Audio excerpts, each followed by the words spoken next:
Welcome to the DJ Insider Podcast, sponsored by Amplified Events. It's the only podcast where we break down insider information from our weddings, experiences, and advice from over 15 years in the wedding industry. We're your hosts. I'm Mike Kane, owner of Amplified Events. And I'm Chris Zart, general manager of Amplified Events. Let's get into it. All right. Well, we're back on another episode of the DJ Insider Podcast. And today we have a former guest on the podcast and a DJ for Amplified Events, Jeff Webb. Hello. Yes, welcome. How are we? We're pretty good. It's been a good spring. We're getting things up and running. We're doing bridal shows. We're doing weddings. You and I did bridal show 2 weeks ago, and then we did a wedding last weekend. Both were fantastic. Yeah. Any thoughts, discussions, interesting things that happened either at the bridal show, lessons learned, or at the wedding? So I discussed a little with you before we recorded the podcast that my goal today was to be just completely unhinged. And this is my mid-90s. This is my mid-90s late night unhinged. Okay. So still pretty hinged compared to today's standards, but it would make people gasp in the 90s. So that's what I'm going for today. Like Lewis Black, like you're just going to really go to town. You're angry and they're going to hear about it. Or Richard, yeah, exactly. Or something like that. Richard Lewis, rest yeah. in peace. Or you know, let's take a sip for Richard Lewis right now. Okay. While All right. we're talking about it. Okay. Oh, God. It's the last season of Curb Your Enthusiasm coming out, right? I know. So that's going to be a heartbreaker. But I'm not going to do that. I'm not going to have that energy until after we're done talking about official business, and then we can talk about the other stuff. The fun stuff. Then it'll be, we had a great time. Like, let's start there. Sure. Saturday was a great time. The wedding we did. Yeah, the wedding was fantastic. The first thing that comes to mind is I've never seen a white vinyl wrapped dance floor before. Yes. Have you ever seen that? I have not. So they had like a typical, dance floor that was like put together with wood, and they had like a metal edge rim around it. So you saw it before it was wrapped? No. I was there just as they were wrapping it, but I could tell underneath, like they were finishing it up. I could tell it was just your classic like wood colored, with like a silver or gold ramp rim. And so it was probably, 50 by 50, 100 by 100. It wasn't 50 by 50 probably is what it was. It was a good size. Good size dance floor, typical, but hardwood, good for the dancing, good for the shoes. I liked it. I thought that it was a good look. I was worried about it for pictures. That was my main thing, because it was a glossy white. Yeah. And do you remember, I don't know if you remember the name of the photographer that was there, but I remember he had some really awesome lights that he had peaked at each corner. And so my thing was the whole dance floor was completely lit up. Yeah. And I was curious if it was going to have a lot of flashback from the dance floor.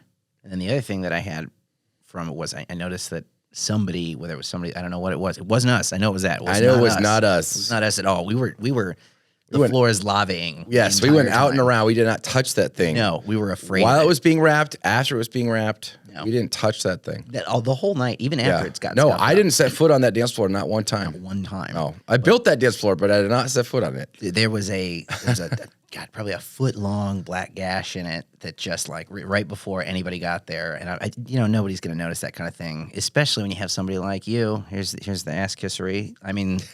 But also but obviously man, you kept the floor going from start to finish. Nobody left. It was full night. all night. There wasn't room. A couple of times they had like very special kind of events where there were some friends who worked at like a dance routine to Bad Romance by Lady Gaga. Which was amazing. They had the groom and his brothers sang some songs like a cappella, which was beautiful and really fun. Nice moment for the bride. And then they did one later in the night as a follow-up that was really good as well. And the rest was just dancing all night.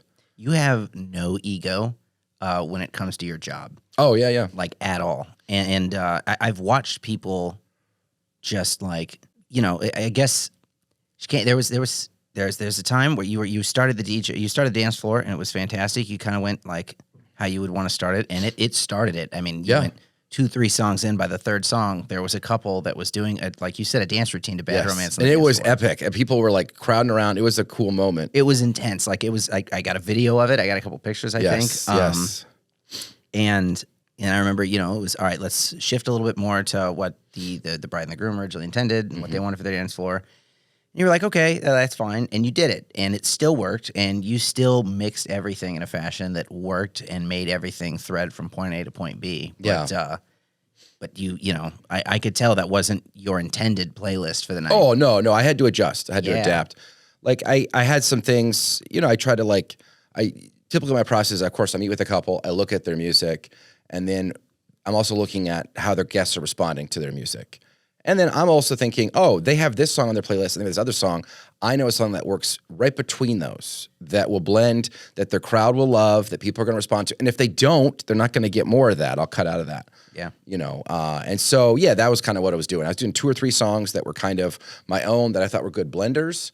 And the bride came up and was like, hey, can we just stick to my music? I was like, absolutely. And so we just did that the rest of the night, made that adjustment.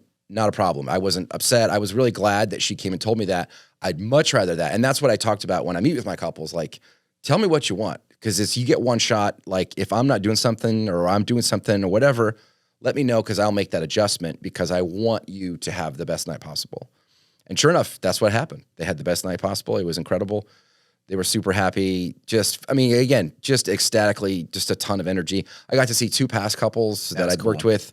Their wedding was 10 of 10, both of those, full floor all night, super happy, really energetic crowd. I mean, you couldn't play a bad song. I mean, it's a testament to what, what's done, what Amplified does. Like, I've seen probably a dozen couples in the time that I've worked with you come up to you, like past couples, and they're like, Mike, I don't know if you remember me. And every single time you're like, oh yeah, you're this person. We were at this, it was this date, and it was this venue. And, this was the decor, and like the recall, but like, man, it shows that you genuinely care. I really do. Man, that comes across, and they come up to you, they hug you like you're an old friend. Yeah. I have a lot of confidence about what I do and how I mix and the songs I play, because it comes from experience, but I try not to have a lot of arrogance. I try to be like, well, you're the best judge on what you want for your wedding. You're the best judge on like what you and your friends have memories to. Yeah. But I know how to throw great dance parties. And so I try to like really encourage the couples to speak up about that and to tell me what's important to them. And sometimes they don't really have much. And so I can just do my thing. And sometimes they do have a lot, and they're like, let's stick to what we're doing. And that's kind of what happened. But I'm so glad, because then I just made that adjustment, and it was not a problem at all. Like, we had a great night. A lot of good memories, a lot of cool things. They picked up the bride. We're like lifting her up at the Notre Dame song. Yeah. I mean, there was a lot of cool like Irish kind of sing-along songs. I mean, just epic all night. I think you made the point that day. You're like, I'd rather you say something to me than silently stew in the corner for 2 right, straight and just be mad and just what, is he just not listening? How could I listen if I don't know? We can't read your mind. Yeah, and I was just earnestly trying to continue the energy on the dance floor based on my past experience. And and again, just as an observer, you had the dance floor, so for there to have been any idea that like you weren't doing anything, it's not anything right, but it was, okay, sure, I guess we'll shift gears. Yeah. Man, you had it in 10th gear by that point. Yeah. And the super cool things, the venue was absolutely gorgeous. They had these and I posted some photos on our Instagram already about it and some video, but they had like these like sky painted canvases on the ceiling that looked just gorgeous. Shea Hotel? Yes, up in like Arlington, I think Heights, Algonquin, yeah. But just gorgeous up there, and like super easy load in for a DJ. Staff was super nice, easy to work with.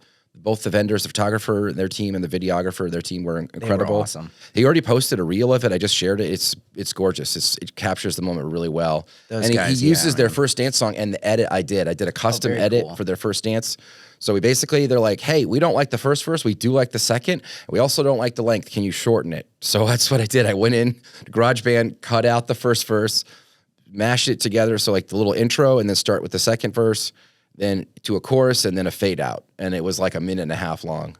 Yeah, it was choice. The whole thing was fantastic. Yeah. Same with the mother-son dance. We did, what was that song? What was that song they did for the mother-son? It's going to bother me. But there's a key change in it. So that was tough to kind of put that together, but we did. And it worked out great. And then the father-daughter dance, they did some fun. Jimmy Buffett. And then after the first chorus, we literally record scratch into safety dance, which is the perfect way to start the dance floor. It was fantastic. And then everybody just came out and danced with them. They had it queued. Basically, everybody came out and danced. It It's a cool way to kickstart a dance floor. I when think you do so. Something like that. I might Tons of steal energy. it. And honestly, they had like, everybody was behind them, but it was kind of like family memories and it was important to them. So it all kind of worked out. Speeches were great. Everything was really tight and really good. Notable things. And this isn't a big thing, but this is just a classic like wedding industry thing. The venue kind of forgot about us for food. They did entirely. And so we were out there and the bride came out. She just was incidentally out there and I'd already sent you to get food. Shout out Portillo's. Yeah, right. Portillo's, thank you for covering. Sponsor this podcast. But the bride asked me, did you get, I was like, yes. Because, and of course that's a lie, but I did not want her to, one, have to worry about us at all. And two, I didn't want her to have to go get mad at this. I was like, this is a new venue we're in for our first time. We wanted to leave a good impression. Like we did our best to get fed, but it wasn't the most important thing to us. And it's not about us. That's it. The day is not about us. Yeah. And at the end of the day, like, we were paid to do a service. We got food. We got food. We got food. Everything was great. We were ready to go, good party, but I didn't want to bother the bride with it. And her credit, she was concerned about us, but I was like, no, it's your wedding. You got to concern about you. So many other things to be worried about. That's right. Just worry about you, and the show's going to go on, and that's what we did. And that's what we'll do every time. I don't want that's such a small thing, which is really a testament to her character. She cares about the people that she hires and their needs. But yeah, we were just like, we're just going to go, and so I didn't want her worrying about it one bit. But honestly, everything else was fantastic. And the only other thing was that it's the classic thing where, because the photographer's like, hey, can you set up a mic stand for the speeches? And I'm like, of course. But you should know, in my experience, it's almost like you're guaranteeing they're going to move it. Like when you set the mic in a specific location, people are like, nope, I'm going to do. And that's exactly what happened. Almost every speech was not exactly at that mic location. That poor videographer tried to set up a hard cam three separate times. We tried our best. I tell the photo video, I was like, look, I'm going to do the best I can, but they're going to do their thing. I can promise you that it's going to sound as best we can make it, I mean, I hope it was good. Those guys were awesome, though. I mean, I think so. They were a good time. I think so. I like the demeanor that they had. They were very happy-go-lucky, just, kind of going with the flow at that point. He didn't panic. He just moved the hard cam, set up, and made it work. Yeah. That's what it is. The whole game is improvisation. Yeah. But to me, it's just a great start to the year, the wedding season, like 10 of 10 weddings. Oh, yeah. It had all the elements. Full floor, super chill, super fun couple, great music.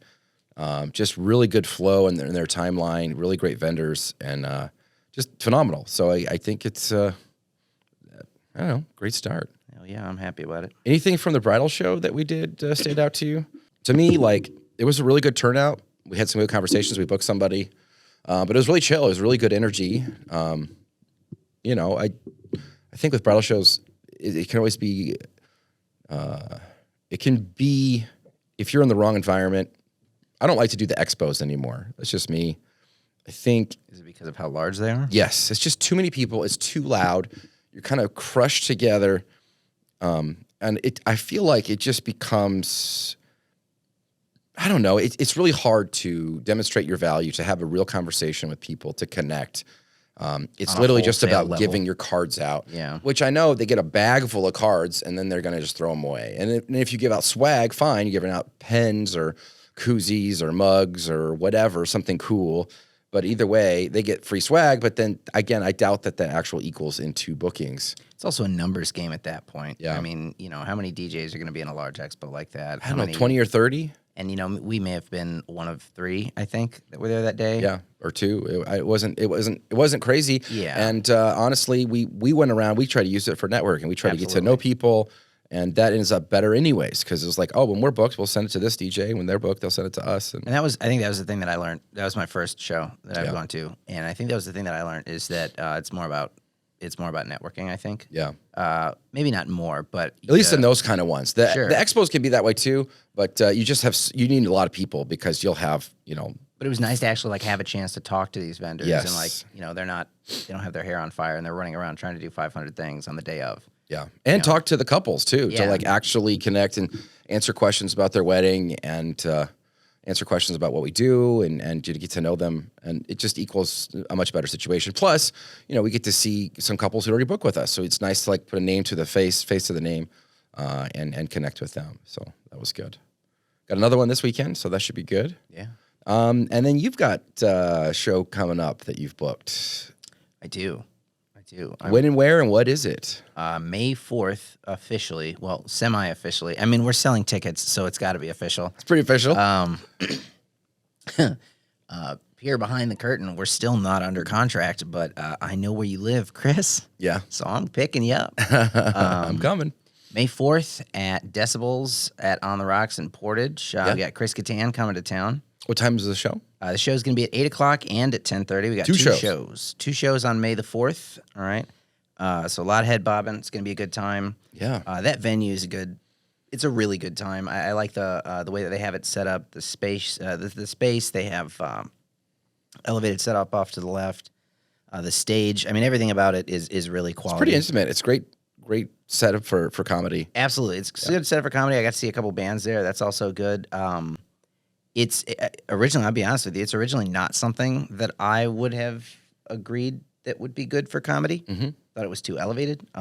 Yeah, because it is a smaller room, but there is also elevated places in the back too where people sit. Like we could squeeze. I know that the capacity is over 300. We're selling at a capacity of 250 for the show because I want there to be at least a little bit of comfort. You know. Yeah.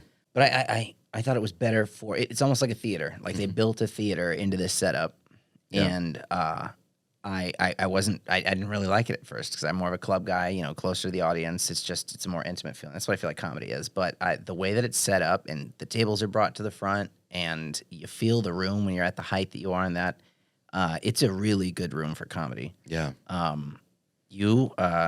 So we had Chris Kattan in January of last year in Hobart. I brought him to Hobart. We were at the County Line Orchard, and I was in a pickle. He had developed sepsis. This was December. We were supposed to have him in December of 22. He developed sepsis, wasn't able to meet the show, so he came basically a month later after he got better.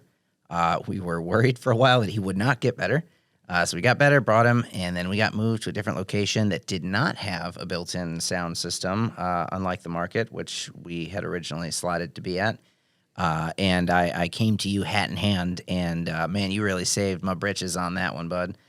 So you came out, and it was you and John and Chris, and you guys, you know, set it up. Everything was extremely professional. It was like everything in the contract too. Like everything in the contract was met. There was stuff that you didn't even have that you went out and got for us. And I, you know, you were not paid top dollar. Oh no, but it was like, you know, you saved my butt, and I still appreciate you for that. Oh, of course, I was happy to help a friend, and honestly, to meet a childhood comedy legend. I mean, come on, cool. Right? I don't, you know, there was like when I was growing up, there was my parents had an RV, and we had like 4 VHS tapes in it. And one of them was Night of the Roxbury, which it just got worn out. I could tell you every line from that movie. So, and he's a really cool guy, so I'm excited to bring him back. But these shows are a nightmare. Like in terms of like organizing them, or in terms of like the actual day of, or all of it.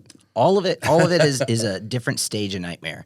The biggest nightmare, in my opinion, is the what I'm still dealing with right now. So I text Chris. He and I talk. Sure. That's the talent, right? Yeah, that's the talent. That's the part of the business, of course, that matters a lot. Like the talent's coming. This is a show we're doing. I was he lives in Southern Illinois, and I was down there for a funeral. And I was telling the story of, you know, when I brought him up and how I came down here, yada, yada, yada. And right when I started telling that story to a group of people, my friend took my head and turned me as Chris was walking in the door. So I walked over to Chris. I'm like, oh, my God, what's going on? What are the chances? How you doing? And, you know, he gave me a hug. We talked for a while. I'm like, yeah, I want to bring you back up to the region. He's like, shoot me a text. Let's make it happen. So I texted him, told him the details. He said, of course, I'm down. Absolutely. Let's book it. Here's my guy. Let's just go through him. Yeah. I shoot an email. A week goes by. Hey, Chris, you know, no contact yet. He's like, oh, okay, let me take care of something. Then finally I get an email back almost immediately. And he tells me, all right, we're doing the contracting. I said, okay. So another 2 weeks go by. I say, Chris, I really want to get it going. We're at 2-month mark. We'd like to start selling tickets now. And so finally he says, screw it, just start selling the tickets. Yeah. I know you. I trust you. This is what we're doing. Yeah. We are still working without a contract. We're still working without a contract. Which is really nerve-wracking. I mean, it's nerve-wracking and it's terrifying, but also, like, it's a weird state of things in this industry that kind of pisses me off. Yeah. And it should piss a lot of people that appreciate talent and they want to see shows of that caliber in their backyard. And it has nothing to do with him. He's all like, I'm doing it. Book it. Do it. Like, he literally told you, go ahead and book it. It's a good payday for him. Somebody like me is going to make sure that everything is all in one. I'm picking him up, bringing him to his hotel, to the venue. Like, there's one contact person. It's extremely easy. Yeah. You book out a show for him. He has a great night, 2 shows. It's fantastic. Easy payday. Yes. But too many of these offers in smaller venues around the country just aren't being acknowledged because of how I don't even know what the word to describe that industry out there. And I say out there, I say out in LA or the coast because that's where these. So it's kind of like the booking agent or the manager or the PR people. There's in between middle people that are involved in this that it may not be important that Chris Kattan performs in Portage to them. Right. But to him, that's a 5-figure gig. Absolutely. Yeah, it's a good payday. Man. It's a good show. And honestly, there's a lot of people that will love to see him. Absolutely. It's going to be a fun night, So I mean, the people, as soon as I announced that show, people started just blowing up the page. They're excited. We've already sold 10% of tickets already within the first 3 days. So the tickets are moving, and that's exciting. I don't worry. When I'm doing a show like this, I don't worry about that aspect of it. I'm not too terribly worried about the selling. That comes, especially the last couple weeks. People will be terrified about overall sales and this, that, and the other thing, but they come towards the end, especially when people, I'm going. You should come. It's going to be great. What are you doing this weekend? Yeah. No, I'm asking you. What are you doing this weekend? This weekend? Do you know? I have a bridal show on Saturday, but nothing really on Exactly. You don't have your plans for Friday. You got me. It's Tuesday. Guilty. So but I like to wait until I know that I don't have any other thing else that's cooler going on, and then I'll decide. I'll sell 40% of tickets in the last 3 days, and that's fine. I got over that. I came near aneurysm the first 3 large shows. Sure. I'm like, oh my God, I'm not going to meet this guarantee. Am I going to have to put this on a credit card? What's happening right now? But it ends up coming through. Yeah. So if that happens, do you have to book out the rest of the tickets to make sure you can pay your talent? So in a show like this, when it comes to, there's a couple different deals that I've done. Some that, like for instance, guy like Jeff Richards. He used to be on Mad TV, Saturday Night Live. Does a lot of really, really good impressions. He's a good guy.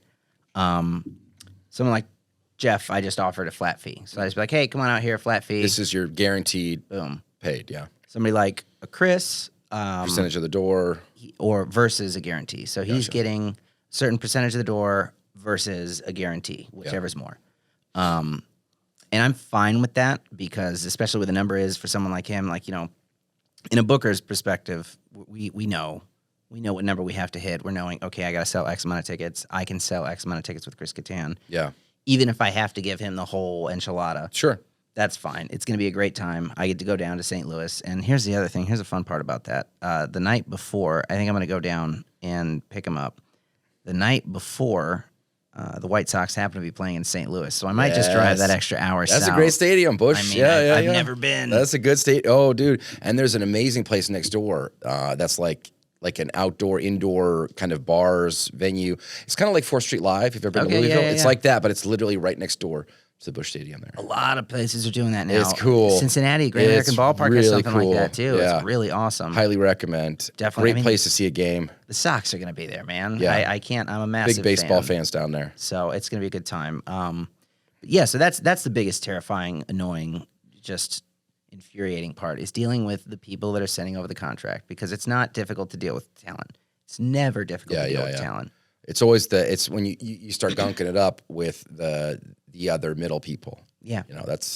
And honestly, they may work with a lot of talent. And so it may not be on their radar to lock this in because it may be relatively a small show for them, or it may be just they have 1,000 other shows they're worried about. It has nothing to do with anything. These people are dealing with TV contracts and touring contracts and just things. They might have a stack like this on their desk that they need to go through, but that's frustrating as the talent, as the booker, that this is slowed down by this process. But, sometimes for a good reason, because some of these contracts are terrible.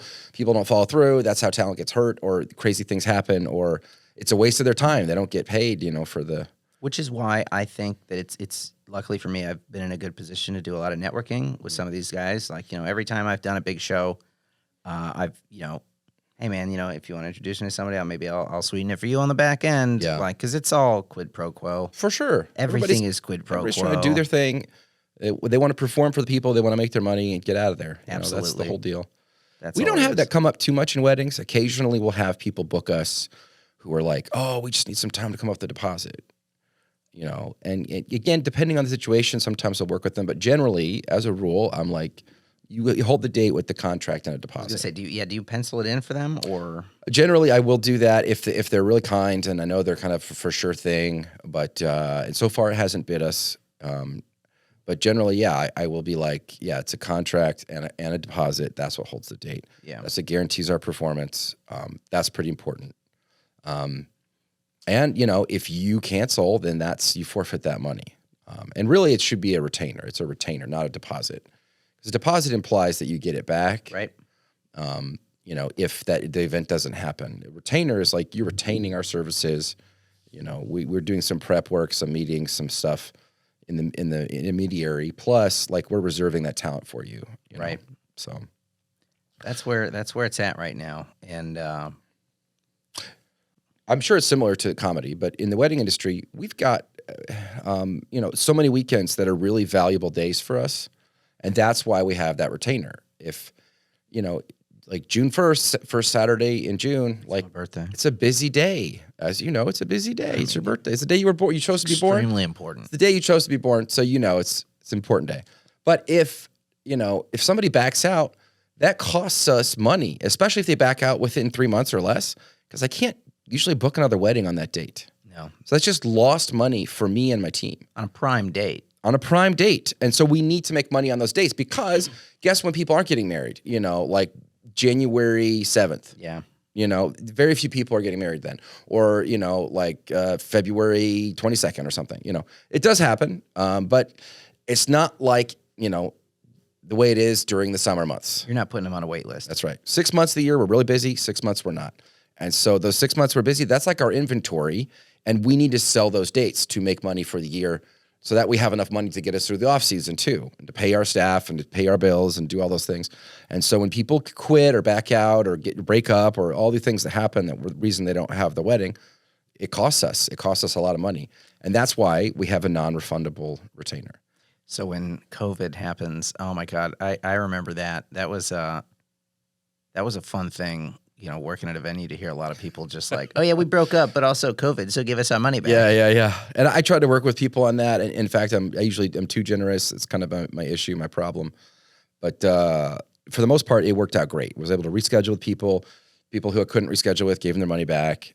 For the most part, it worked out really, really well. But now I'm kind of like, I need to be careful about that as a business owner. Because I've had that come back to bite me where I'm like, oh, yeah, you give us enough notice to rebook somebody. And I'm like, I'm not able to rebook somebody and they want to get their value out of their deposit. Then I'm like, okay, well, we talked about this here's the on services. The drive home Saturday. Yeah, here's the services we could do. And I'm just kind of like, sometimes people are like, and they were still having the wedding. They just wanted a band. Yeah. And I get it. But to me, it's frustrating because it's like, there's no way that, it's basically like we're not gonna go through with what we said on our contract. We would also like our money back, and like they're so super kind about it, and they give you advance notice. So I want to work with people like that, right? Because I don't want to work with people who are like, yeah, it's 2 weeks before our wedding and we're canceling, and we'd also like our money back. Yeah. And so, anyways, I try to reward that because I want to believe the best in humanity, and I want to help people who are kind and thoughtful and considerate to me as a business. But then it comes back to bite you that like, oh, well, now I have to either provide that value or refund that money if I can book someone else. So recently, it all worked out. We booked someone else. I refunded their money. But generally, that's how I do it. If it's like you give me enough notice, I'll try to book someone else. If I can, I'll refund the deposit. But I don't know. I'm kind of coming to a point where it's like that's just the retainer fee and that's it. It's if you're not going to have the gig, we're not going to have the money to pay you back because that money's gone. We've already paid our people for the other gigs and that kind of thing. Anyway, it's a whole deal. But events industry is can be a stressful, crazy thing because you get sensitive. Money involved with entertainment. It's gonna You're gonna butt heads on some stuff. Well, I think it's I think kind of we kind of talked about this a little bit on Saturday when we were driving home, and I think that you and I are very similar in a lot of ways, but also one way I differ greatly is if it's in black and white and you are reneging on your whatever it is, I'm going to take joy. I'm going to take joy in extracting it from you. Like I'm going to enjoy whatever, because this is a failure on your part, not mine. Of course, of course. You're the person that's breaking this compact right now. Yeah, so like you broke the compact, and now I get to watch you squirm. I'm a little vindictive though. It's in the blood. What can I say? I don't know. It's one of those things. Like it's a classic. Ask me who my least favorite comic is. Who is your least favorite? Jamie Kennedy. All right, you can move on. Hate him. I hope you're watching. Fair enough. I'm sure he is. Yeah, I'm sure. If ever, tag him. Let's tag him. He's a huge fan of the cast. Don't tag him. He's from Florida. Well, that explains everything. It really does. If you look back at his career, it kind of explains everything. It's a wild state. It's an insane state. Anything goes. It's a small world, though. I don't know. There's no easy answer. I tend to err on the side of generosity and understanding, but I've been burned many times. And so I'm like, Doesn't it harden you? It can, and it does to some degree. What I try to do is be more careful on the front end, like not really enter into contracts with people who I think they're going to do that. But you never know. But generally, I try to live my life in the way that I think this is going to do the most good for humanity, for karma, for whatever, even if it hurts me. I'm a firm believer that you have your values, and they're only really your values when they actually cost you money, cost you time, cost you energy. That's really who you really are when you stand to lose by this and you still stand by it. So that was going to be my next question to you is your overall, I guess, the way that you handle things thus far and you being just the nice guy that you are, has it truly, in an impactful way, affected your bottom line? In an impactful way, no. Okay. I don't think so. Then you're fine. Keep being you. I don't think so. I think it's definitely cost me money, but not in any amount that I really miss, right? You can always make more money. The thing that it frustrates me because it's hurtful and it's frustrating and it's like, now this is a whole headache I have to deal with. Oh, that's lost business. Oh, that's lost money. I try not to dwell on that. The hard part is when I have to work harder for these people, for these situations, for these issues, to resolve them. I've had DJs quit on me at the last second. That's frustrating. That's a whole headache I have to solve because I've given my word to this couple. We're going to be there. Yeah. When DJs don't follow their word with me that they said they would do, like again, I give these DJs like, here's 6 months notice. You can be there on this night to DJ this wedding. Yes, absolutely. And I'll pay you X amount of dollars to do that, and you'll do a great job. Yes, I'll definitely be there. 2 weeks prior, hey, I quit. I'm not going to do it. There are no excuses when it comes to the time frame that's being given for a job like this. Yeah. There's no excuses, in my opinion. Yeah. But again, then I'm so relieved that I've luckily developed enough relationships where I can just reach out to them. And then someone else, I can pay them double or pay them extra to cover for. Help me out in the situation. I really appreciate it. I need help. And that's why when you reached out, like Tana, it was like a no-brainer. Like, oh, there's somebody who, like you and I were kind of in the same circles working at the market, and we connected. And I thought you were funny, likable guy. But, I didn't really know you that well. But I was like, oh, I always liked him. And then I liked what he's doing, like what he's about. And then you reached out. I was like, oh, yes, absolutely. Of course, because get to meet, one of my childhood idols, but more so because there's a friend who's in need of help and who's not hiding it. I need some help. I'm like, oh, glad to help. And I'm so glad it worked out as it did, because it was so fun. And honestly, it's developed this great friendship, and now we're DJing, and it's going awesome. It's been great. I've had, we're going on almost a year now. Yeah. Almost a couple months away from a year, which is wild. Yeah. But that was, it also just, I feel like you almost took it like a team building exercise. Like you took that gig and then like you brought John and Chris and you guys are like, we're having a great time tonight. Let's go. Let's have some drinks. Yeah. Let's enjoy this comedy show. Let's make sure it goes really well. And I kind of, we talk about the long-term relationships. John was there that night. I reached out to you because Decibels is set up for spectacular quality when it comes to both audio and video. and they have a very expensive, very large, very complex audio board that they run all of their system from.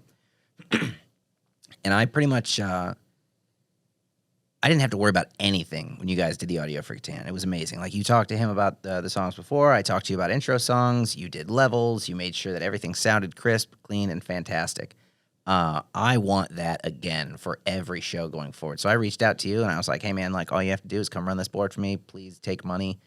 Yeah. Like, I got a wedding. I can't do it. I would have done it in a heartbeat, but I'm already committed. Yeah. But John Cruz, man, John Cruz is available, and he's coming in town, so he gets to be there for Catan Part 2. So it's a nice little thread that we get to carry on to the next event there. I'm excited about. Yeah, he's a good dude, and I like to help out good dudes, and he's always been nothing but a good friend, good worker. So it's always been great to work with him. And so in the off season when we're slower, I literally try to find reasons to pay my people. Yeah, and I was like, I probably could do this gig alone, but I'd rather do it with friends, and they get to meet this guy who's just like comedy idol, as well. And what a good guy! I can pay them to like come out and do a fun show. So nice. He was so nice. He was meeting with everybody. Just very, it was really cool. And it worked great too, because in that specific show we had to move. It was we moved next door, so it was helped. I was glad to have the help to move quickly, set up, and get moved for that next show. So again, it's one of those things too. I get benefit as well as a promoter, as an owner, as a whatever doing sound. It helps to have the team there too, but mostly it's because, these are my team, these are my people, my family, and I want to help them in even when the slower times, when there's not much gigs going on. Yeah. Stuff. So you talked about, you got to open it up. There's some beef or something you want to. There's no beef. Okay. I'm opening up right now. Like, if you have, I assure you, like, I will name names. If you have any questions, if you have, like, you want to know like the deep, like, criminal secrets that I know about this industry, please, by all means. The comedy industry, the criminal secrets. Is there anything that would surprise me that that you've learned in your travels? So I don't want to say. It didn't even have to name names, because I'm not trying to open up anyone to lawsuits. No, you please, by all means. But for stuff that you were book most of the people that stuff that you were factually there for than witnessed, or stuff that this is a rumor I heard. Fewer drugs than you would anticipate. Really? Yeah. And that goes for pretty much every venue that I've ever been to. Like, I've done clubs in New York. I've done clubs in Chicago. Like theaters, this, that, and the other thing. Granted, I mean, weed's everywhere right now. Sure. That's just the way. Hard drugs, yeah. In terms of hard drugs, no, there's not. That's the stereotype. Absolutely, and it was absolutely that way in previous times, right? Okay. And I think, and you still see it. Like, I'm not gonna say it's all squeaky clean now, and sure, and you still see it, but people are way more clandestine about it. Yeah. And whereas I can talk to comics. Like today, like this guy, good guy. He's been around the block. He and I don't agree on anything at all. He is a conservative comic. Does a lot of time. He spent a lot of time on Fox News and things like that back in the day. His name's Tim Slagle, and he'll tell you stories about how it was everywhere and basically just in serving bowls on coffee tables in the previous eras. Nowadays, 80s, the 80s, 90s, things like that. Yeah. Now it's more cleaned up, and comics are. Man, the industry, the comedy industry, is so similar to the professional wrestling industry. It's almost parallel. Yeah, and I'm serious. It's almost entirely parallel, because I have a ton of friends who have either dipped their toe into professional wrestling, indie wrestling. I have a ton of friends that have come from indie wrestling to do comedy. There's a couple. So Jenny, I believe, Jenny Rodriguez. Yes. She opened up for Catan last time. She was great. She's hilarious. Yeah. She and her boyfriend, so she started out in comedy, and she still does comedy. She's hilarious. She spends a lot of time in the basement of the Aloft Hotel. They do comedy out there in South Bend. Oh, yeah. We DJ there. Yeah, absolutely. It's a beautiful hotel. It's a comedy club called The Drop. And so she spends a lot of time there, and she's very funny. But she's dipped her toe more into professional wrestling, and she's doing a lot of indie shows, and she's very excited about it. And she'll tell you stories about how it's nothing like you would believe, and she's so excited about how when she runs the rope, she gets bruises on her shoulders, and she's just pumped about it. She met her boyfriend, was an indie wrestler, decides he doesn't want to, jump off the top rope, do backflips, and land on his back all the time. Now he's focused on comedy entirely. Interesting. So they kind of switched entirely, but he has so much experience because you're doing a lot of ring work. You're doing a lot of microphone work when you're professional wrestling. You're reading a crowd. It's emceeing. It's talking some crap. It's the same thing. It's developing a nice storyline, and ideally, is just it's entertainment. It's entertainment. You're an entertainer. Absolutely, and that is what he did. And so I saw him do some comedy, and he hasn't been doing it for very long, less than a year. And it was like I saw him do an extended set, and I headlined at Decibels. You were there, and what day was that? It was January. It was January 5th. Yes, January 5th. Early January. And I knew that I was headlining that day. I told him, I was like, hey, I want you to open for me. Like, you're great. And he came out, and he was like, are you sure about that? I'm like, absolutely, I'm sure, but you need to open for me. Did a full 25 minutes. Oh, that's great. Full disclosure, there was, I think towards the end, he might have sputtered a little bit, but he brought the plane in and, like, killed that 25-minute set. Like, he murdered that set. And it was because I think there's just so much of that overlap. But there's a lot of there's a lot of similarities there. Yeah, there's a lot, which is so interesting because you wouldn't think that would be the case. Like, these guys, wrestlers, they're wearing a costume, and they're, people have certain assumptions about it. But the more you get into it, you realize there's a lot of talent there. There's a lot of passion to perform. I don't know if you've watched on Netflix, they have this docuseries about the Ohio Valley Wrestling Federation, whatever. No, they're a feeder company they were for the WWE. They right? were, and they talk about that. They talk about the history, and they're kind of going through. They're changing ownership because they're struggling financially, and like all of the performers, the wrestlers, are all kind of talking about their signature style and what goes into it, and also talk about their personal life and struggles. But they all have this core passion to perform for a crowd. Like, you can tell that they have that quality, and they really take it seriously. It's an addiction. It is. And some people they have really bad physical problems from it, like literally injuries and issues. And some people, they just it's the only thing that's been a constant in their life. They have a lot of chaos or Ric Flair. It's interesting to hear them, share their stories. It's really good. Check it out if you haven't, but it makes a lot of sense that would have some carryover to comedy with, owning the room and kind of, a lot of these guys have like season-long storylines. And so, like, I need to get this message across because we're building this whole story that's going to culminate in this crazy wrestle-off at the end, Have you ever seen The Wrestler, the Aronofsky film? Yes, great film. Yes. Excellent film. Yes. And at the end of it, spoilers for this 20-year-old film, at the end of it, he has the choice between the beautiful, amazing love Marissa Tomei. Yeah. She loves short, stocky, bald guys. Yes. Cutting meat in a butcher shop. All day. And he chooses, she's like, if you go in the ring, like, you doing it, like, I'm not going to be here. And he's like, I'm going to go in front of this crowd and get cheered for. Yeah. I'm going to take a 20-foot jump from the ring, like elbow slam. He picks the roar of the crowd, the love of the crowd over this woman. And, like, this is sad. But, like, I know a lot of, like, older comics that, like, they're around all the time. They're begging for time. And it's like, the younger comics are taking. It's sad. It's really sad to watch. Yeah. But, like, I'll throw you a bone every once in a while. Like, yeah, do the same jokes you've been doing since '89. It's fine. It's similar with DJs though too. On Saturday, I had the chills because I just got that feeling when you are crushing a dance floor. You know it. And you're mixing these songs in a way that's a drug. And the crowd is just, they don't even know what's coming next. They don't stand a chance to not dance to this. And you're on the mic and you're feeling it. Here we go. Yeah, We're just getting started. I have not seen you work the mic as often. Like, you did a lot that night. I did just a little flourish. It was great. Yeah, it was a lot for me. Yeah, but I don't. It was great. But yeah, I did little flourishes. But yeah, it's little bits that add that little punch. We're just getting started. Here we go. Let's go. Sing it out. Like just little things that punch up that energy.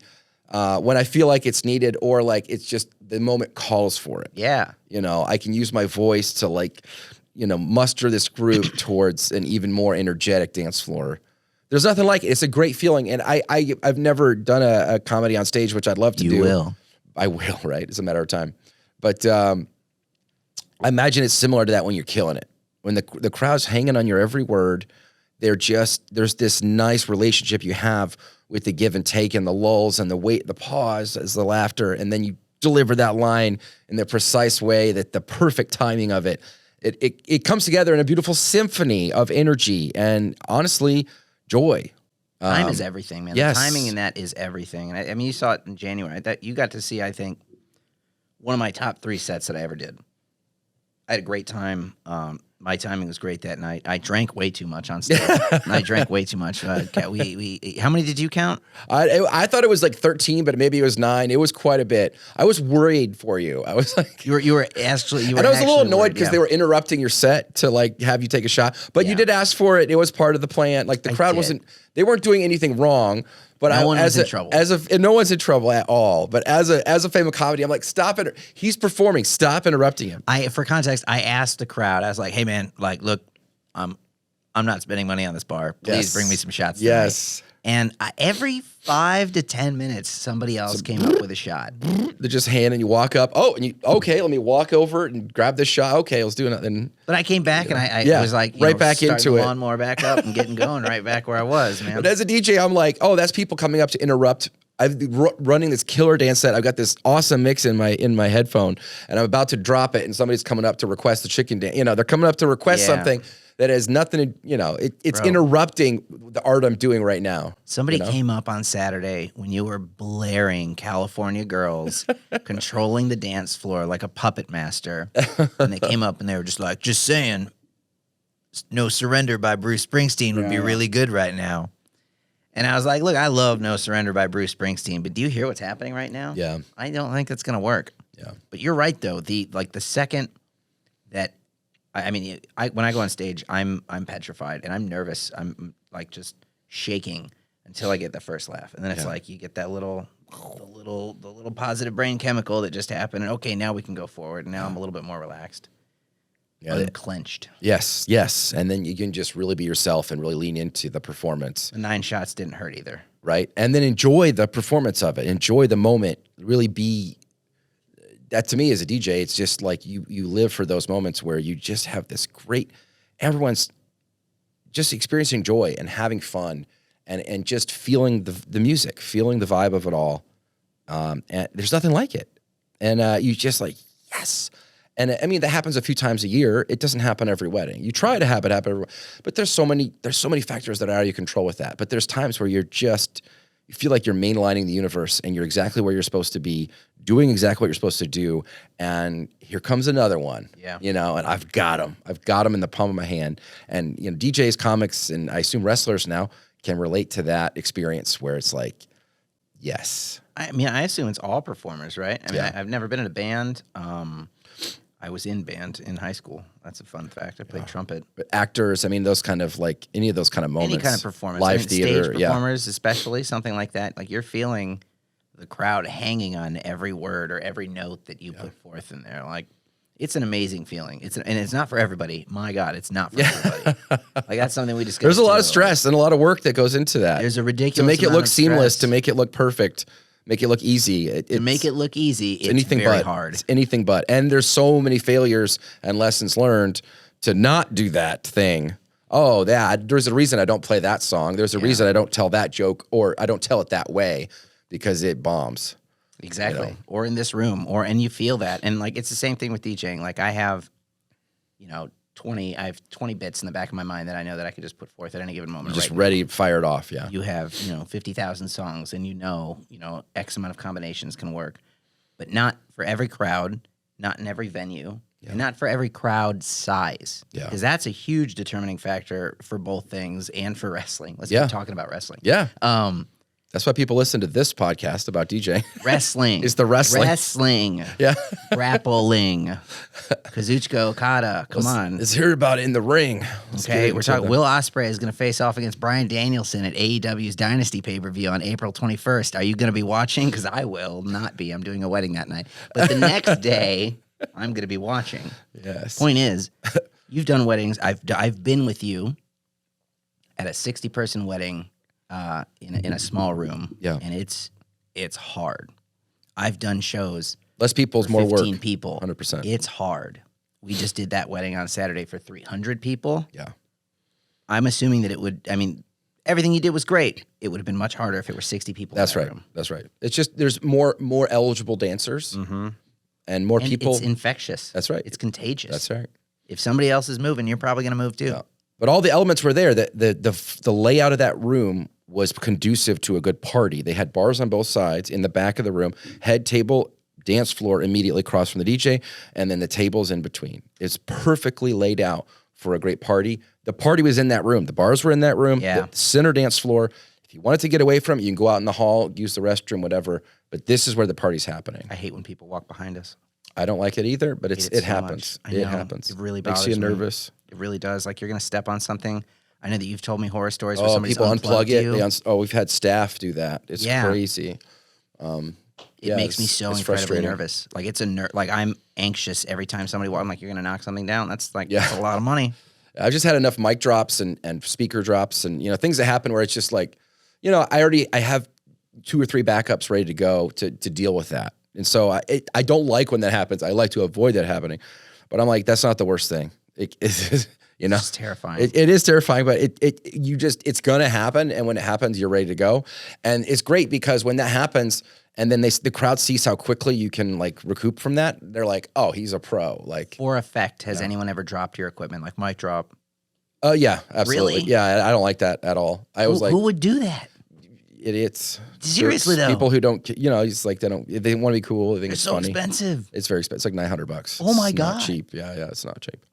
It's very frustrating, and I know it's stupid cliche. Drop the mic, you're done with the rap battle. Put it in the contract. Just do a SM58 if you're gonna do that, like a $60 mic. That's much better, and that can handle it. Those things can take a kick in. And, a little Tykes, little AA powered thing. I don't know. It's one of those things. It's frustrating, but I usually tell people, please do not drop it. Please. What is your benign pet peeve that really pisses you off when you're DJing?